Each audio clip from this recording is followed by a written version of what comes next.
Na madrugada gelada de 26 de dezembro de 1996, a mansão da família Ramsey, localizada na pacata cidade de Boulder, no Colorado, foi abruptamente arrancada de sua tranquilidade.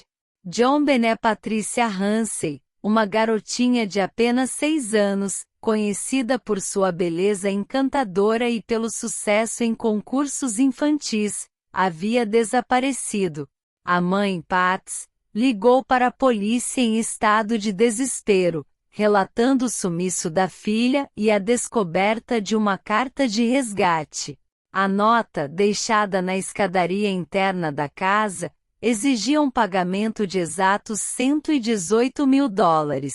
Um detalhe chamou atenção imediatamente: o valor era idêntico ao bônus de Natal que o pai de JonBenét, John Ramsey, havia recebido pouco tempo antes.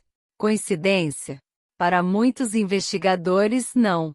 A polícia chegou rapidamente ao local, mas em vez de isolar a cena do crime, permitiu que familiares e amigos circulassem pela casa. Essa falha inicial comprometeu provas valiosas, contaminou o ambiente e criou lacunas que jamais seriam preenchidas. A investigação começou com base em uma hipótese clara: sequestro com pedido de resgate. Enquanto os agentes vasculhavam a residência, John Ramsey fazia uma busca própria.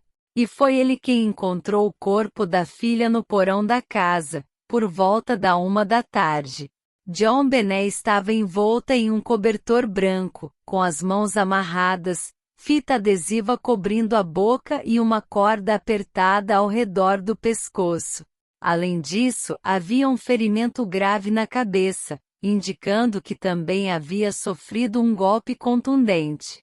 A menina estava ali no porão, durante todo o tempo em que a polícia acreditava lidar com um sequestro. A revelação transformou a investigação, de um crime externo, para uma possível tragédia doméstica. A carta de resgate, por si só, era um enigma. Com mais de 2 páginas, destoava de qualquer padrão conhecido de sequestro real. Trazia frases como "não tente nos enganar" e "estamos assistindo você", e soava como uma mistura de roteiros de filmes de ação e instruções genéricas. O papel e a caneta usados haviam sido retirados da própria casa, indicando que a nota fora escrita ali mesmo. Quem teria tido tempo, sangue frio e oportunidade para criar uma carta tão longa e performática enquanto uma criança estava sendo morta? As suspeitas logo começaram a apontar para os próprios moradores da casa. O comportamento de Patsy e John Ramsey parecia estranho. Patsy, por exemplo, apareceu de maquiagem e vestida elegantemente poucas horas após o crime. John, por outro lado, demonstrava uma contenção emocional que incomodava a opinião pública. E havia Burke, o irmão mais velho de JonBenét, com apenas 9 anos na época. A presença dele na casa, junto com seu comportamento reservado nas entrevistas, gerou especulações das mais diversas. Teorias começaram a se espalhar como fogo em palha seca. Alguns acreditavam que Burke havia agredido a irmã durante uma discussão infantil e que os pais, tentando proteger o filho, encobriram o crime. Outros defendiam a hipótese de abuso sexual, com o crime sendo o desfecho trágico de anos de violência encoberta. A mídia se alimentava dessas possibilidades, e a família passou a ser tratada não como vítima, mas como suspeita número 1. Mesmo assim, nenhuma evidência concreta confirmava qualquer uma dessas versões. O caso se tornava cada vez mais complexo. E então veio a descoberta do DNA.